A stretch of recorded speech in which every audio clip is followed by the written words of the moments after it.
Hi everyone, welcome back. Thanks for joining us today. We've got a brand new story to share with you, so let's begin. My name is Kevin, and up until recently, I was a married man. Less than a year ago, I stood in front of family and friends, looking into the eyes of the woman I thought I would spend the rest of my life with. I believed we were building something solid, something that would last. But marriage isn't just about love, it's about choices, responsibilities, and the willingness to grow together. And that's where things started to go wrong for us. When we got married, I assumed we were both ready to step into a new phase, one where we prioritized our home, our commitment, and our future. But as the months went by, I started noticing something. For Nora, marriage didn't mean the party was over. She still wanted girls' nights, weekend trips, and late-night outings, just like when she was single. At first, I tried to be understanding. I told myself she just needed time to adjust. I didn't want to be the kind of husband who controlled his wife or told her what she could and couldn't do. But the more I ignored it, the more I realized that this wasn't a phase. This was who she was. When I realized I had been lying to myself all along, everything changed for me. I remember exactly how I met Nora. It was a Friday night, and I had just wrapped up one of those days at work that made you question why you even bother. I was exhausted, mentally drained, and just wanted to clear my head. So, instead of heading straight home, I decided to stop by a nightclub because I needed a drink and some background noise to drown out my thoughts. The place was buzzing with energy, loud music, flashing lights, people dancing without a care in the world. But in the middle of all that chaos, I noticed her. She was sitting alone at the bar, stirring her drink absent-mindedly, looking like someone who had a lot on her mind. She was beautiful, undeniably so. But what really caught my attention wasn't just her looks. It was the way she seemed detached from everything around her.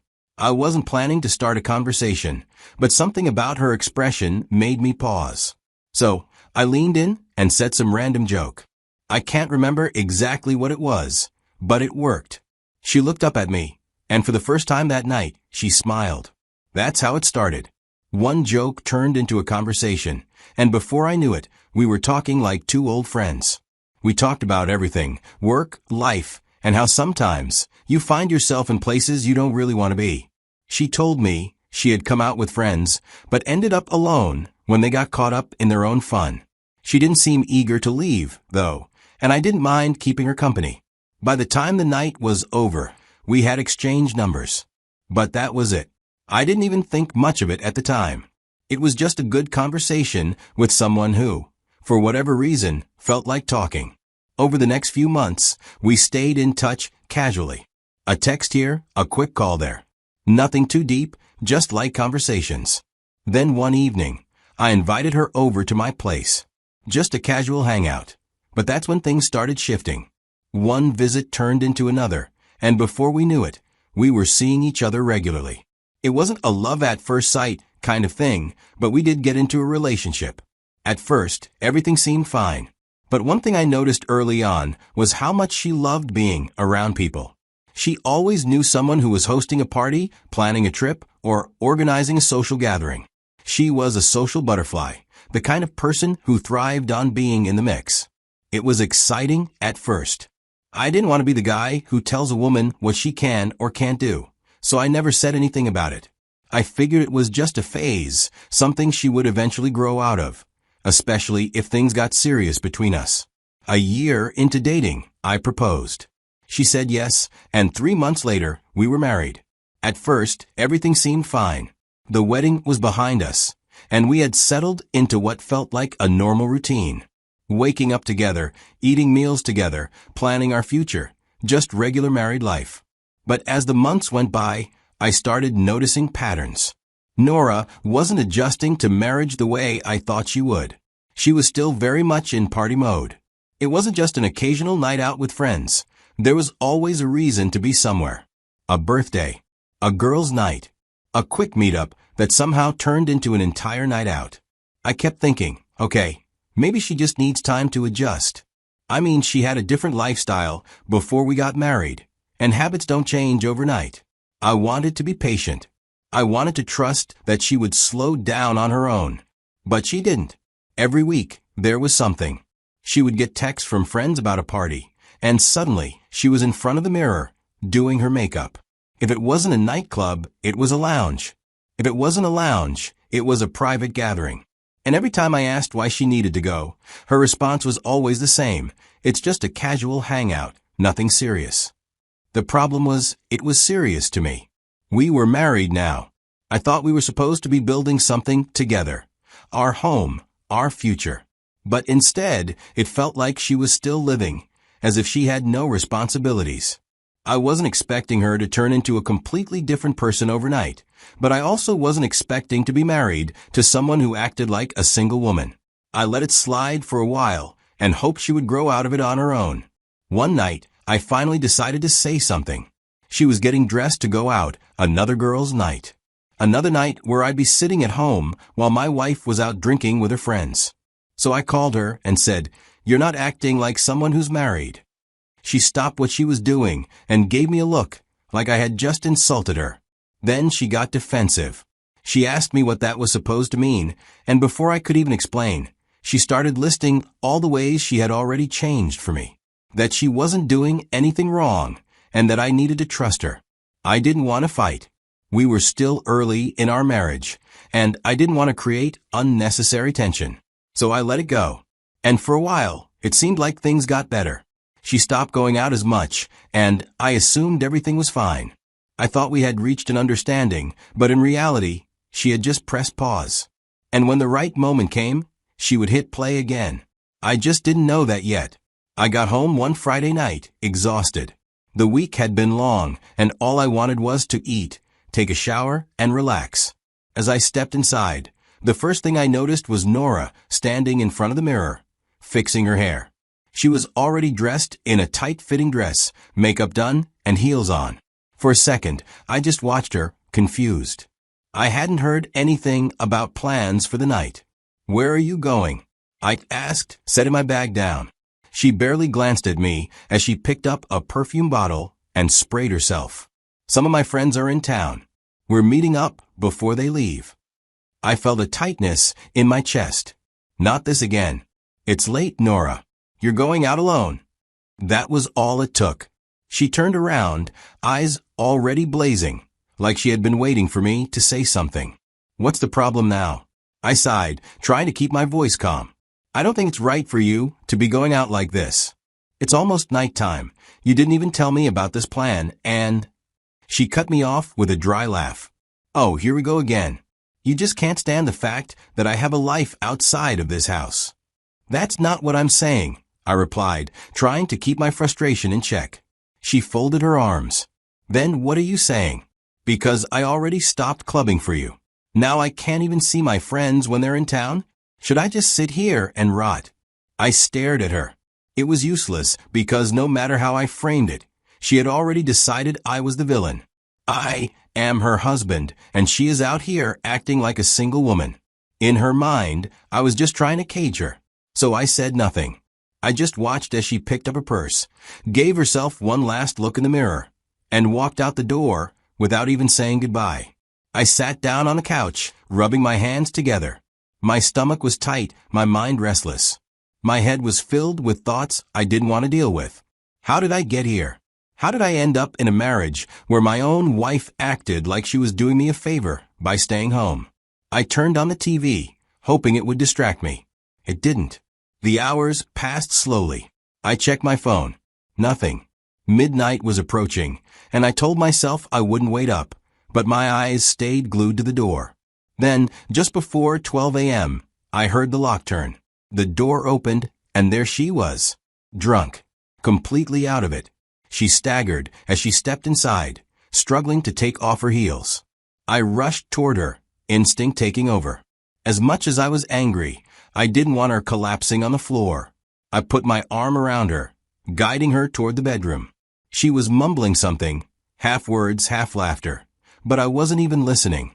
I helped her onto the bed, and that's when I noticed it. She wasn't wearing any underwear.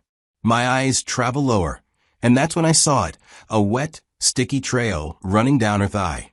I felt something inside me break. I didn't need to ask. I didn't need an explanation. I already knew. I sat in the living room, staring at nothing. The weight of what I had just seen was pressing down on my chest. Even if I wake her up and demand answers, she would still lie, twist the story, and somehow make me feel like I was the problem. I had seen enough of her defensiveness in the past to know how this conversation would go. She'd deny, deflect, and somehow turn this around on me. And honestly, I was too exhausted to fight. For an hour, I sat there, running through every option in my head. Do I confront her? What good would that do? Do I wait until morning and talk things out? But then what? How do you talk things out when the trust is already dead? Do I pretend I didn't see what I saw? No, that wasn't an option. The marriage had already been fragile, hanging by a thread, and tonight was the final cut. There was no fixing this. I had my answer. At exactly 5 a.m., I made my decision. I wasn't going to waste another second in a marriage that was already over. I got up, went to the bedroom, and quietly grabbed a small bag. I didn't take much, just some clothes, my wallet, my car keys, and my phone. I didn't leave a note. I didn't wake her up. There was no need for explanations. She knew. I got into my car, started the engine, and pulled out of the driveway without looking back. I didn't have a plan beyond this moment, but I knew one thing: I wasn't staying. I drove straight to my parents' house in another state. Later, I woke up to the sound of my phone vibrating against the nightstand in my old bedroom at my parents' house. I had barely slept. The screen lit up with Nora's name. I checked the time. It was 10 a.m. That's probably when she woke up, or that's when she finally realized I was gone. The calls kept coming, one after the other. I stared at the screen, letting it ring, waiting to see if she'd leave a message, and if she'd even acknowledge what she had done. But there was nothing. By the 7th or 8th call, I picked up. I didn't say hello. I didn't ask why she was calling. I didn't give her the chance to make this into something it wasn't. Our marriage is over. That was all I said. She went silent for a second. Then came the fake shock. What? Kevin, what are you talking about? She tried every trick in the book. First, she accused me of overreacting. Kevin, I don't know what you think happened, but you're blowing this way out of proportion. Then, she flipped around, making it about control. This is what you wanted, isn't it? You never wanted me to have my own life. You just wanted an excuse to leave. And then came the guilt trip. So that's it? You're not even going to try? You're just going to throw our marriage away over one night. That's when it hit me. She genuinely didn't believe she had done anything wrong. That was the moment I realized the depth of my mistake. I had married someone who never saw marriage the same way I did. All right, let's talk about what I learned from this whole mess. If you take anything away from my story, let it be this: who you marry matters more than marriage itself. I used to think that once you got married, everything would fall into place. That as long as you loved each other, you'd figure things out along the way. But that's not true. Marriage is just a title. It doesn't magically fix problems or change people. If you marry someone who isn't ready to be a spouse, you're just signing up for pain. And trust me, I learned that the hard way. Another big lesson? Marriage doesn't change people, commitment does. If someone wasn't serious about settling down before marriage, they wouldn't suddenly become serious after. I thought Nora would naturally slow down on partying and adjust to being a wife. I assumed she would change because marriage requires change. But people don't change just because you put a ring on their finger. They only change when they want to.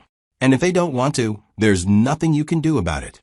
And then there's this: love is not enough. We're told that love conquers all, and that as long as two people love each other, they can make it work. That's a lie. Love alone doesn't make a good marriage. Compatibility, values, and lifestyle choices do. You can love someone and still be completely wrong for each other. I loved Nora, but our lifestyles didn't match. Our views on marriage didn't align. She wanted freedom, and I wanted stability. And when two people want completely different things, love won't save the relationship. Another lesson that I wish I had taken seriously: never ignore red flags, no matter how small. They always lead to something bigger. I saw signs early on: her love for nightlife, her need to always be at parties, her unwillingness to slow down even after we got serious. But I ignored them. I told myself it wasn't a big deal. I convinced myself she would grow out of it. But red flags don't disappear. They just become harder to ignore until they explode in your face. And finally, this is the most important thing I've learned. When someone shows you who they are, believe them. Don't waste time trying to change them. Don't make excuses. Don't convince yourself that they'll become what you want them to be. If a person's actions don't match what you need in a partner, don't stay hoping they'll eventually get it right. They won't. I thought Nora would evolve into a more responsible wife over time, but the truth was, she was exactly who she wanted to be. And I was the one who made the mistake of thinking otherwise. So, if you're in a situation like mine, don't ignore the signs. Don't waste years trying to fix someone who doesn't want to change. I said nothing and left, and it was the best decision I ever made.